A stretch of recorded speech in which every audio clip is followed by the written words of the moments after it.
Em Oséias, capítulo 1 e versículo de número 2. Glória a Deus. Enquanto a igreja acha, eu gostaria de fazer alguns agradecimentos. Primeiramente a Deus, porque se não fosse por Ele, todos estaríamos mortos. Se não fosse pelo que Cristo fez na cruz do Calvário, ninguém estaria aqui nessa noite. Agradeço ao pastor Fábio, que me permitiu estar aqui nessa noite. Eu já vim aqui no dia 8 de janeiro, no início deste ano, e é com grande alegria no Senhor que eu retorno novamente ao convite do irmão Fernando, que não pôde estar por causa de estudos, mas creio que se pudesse estaria aqui conosco adorando ao Senhor Jesus. Agradeço a minha família que me acompanha nessa noite, minha avó, e em todo momento louvemos ao Senhor, porque é por Ele, é para Ele e por Ele que todas as coisas acontecem. É por Ele que nós devemos viver e acordar cada dia. É a Ele que devemos agradecer cada vez que acordamos. Aleluia. É uma bênção poder estar aqui ministrando a palavra do Senhor. A irmã Maria, é uma bênção. Cada vez que você louva, nós podemos sentir a presença do nosso Senhor e Salvador Jesus Cristo se manifestar no lugar, porque novamente a Escritura ensina que onde estiver 2 ou 3 reunidos em meu nome, ali eu estarei presente. Quem achou o texto, diga amém. Amém. Assim diz a palavra do Senhor. O princípio da palavra do Senhor por meio de Oséias. E o Senhor disse a Oséias: vai, toma para ti uma mulher de prostituições e filhos de prostituições, porque a terra cometeu grande prostituição, afastando-se do Senhor. A igreja toma seus assentos por bondade. Aleluia. Deus ele vai olhar para o profeta Oséias, que profetizou no Reino do Norte, e ele vai dizer: vai e toma para você uma mulher, uma prostituta. Percebe que Cristo aqui, Deus, Ele não está falando, toma para ti uma mulher que se tornará prostituta, como algumas interpretações sugerem. Deus, Ele não está falando para o profeta, toma para ti uma mulher que pecou. Ele está falando, toma para ti uma prostituta, porque isso tinha um propósito, isso tinha uma mensagem a ser revelada. O reino de Israel, o reino norte, havia deixado a fé verdadeira, havia se prostituído. O reino norte ao qual Oséias profetizou, olhar, irmão, o reino norte ali, ele havia deixado de adorar exclusivamente a Deus. Uma noiva se prostitui do seu noivo. O reino de Israel assim estava. Era Deus mostrando por meio de Oséias o que Israel havia feito. Era Deus mostrando por meio do profeta o que Israel havia feito, o que Israel estava praticando naqueles dias. Oséias tipificava o Senhor, Gomer, que era a mulher a qual ele tomou por sua esposa, tipificava Israel. E o que isso quer dizer? Que Israel ele estava em um momento, e permanece até hoje este ponto, porque Israel, o reino norte, nunca teve um avivamento, nunca voltou a fé mesmo depois de tudo isso que Oséias profetizou. Não era apenas um afastamento que Israel estava. Não, era uma quebra de aliança. A Israel havia quebrado a aliança que foi jurada a Abraão. E mesmo assim, Deus continuava chamando ao arrependimento. Ele entrou nessa aliança, sabendo que Israel seria infiel. Por quê? Porque a graça de Deus é infinita e estendida a todos os povos. A graça de Deus não é irresistível, como alguns sugerem, porque Ele não obriga ninguém a servir Ele. Se fosse, Israel nunca teria se afastado.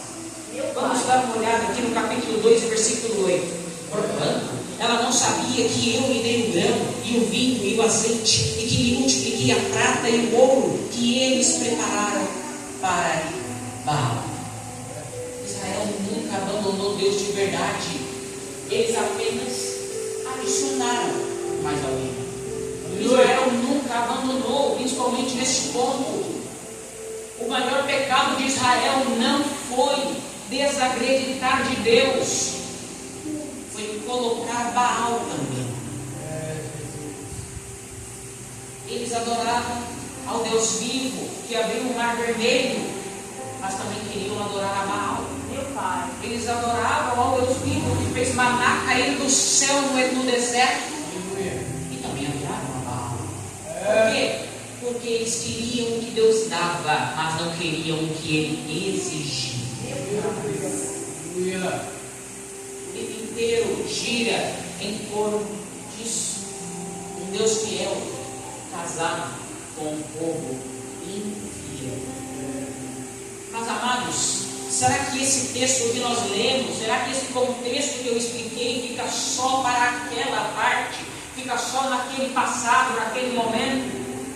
De modo algum. Será que isso não acontece também nos dias atuais? Será que nós não nos prostituímos com o mundo? Você não precisa abandonar a Escritura para alterar o seu relacionamento com Cristo. Sabe o que você precisa? Você só precisa adicionar. É Cristo mais alguma coisa. É Bíblia mais um cachê alto para pregar. Você não precisa abandonar a fé inteira.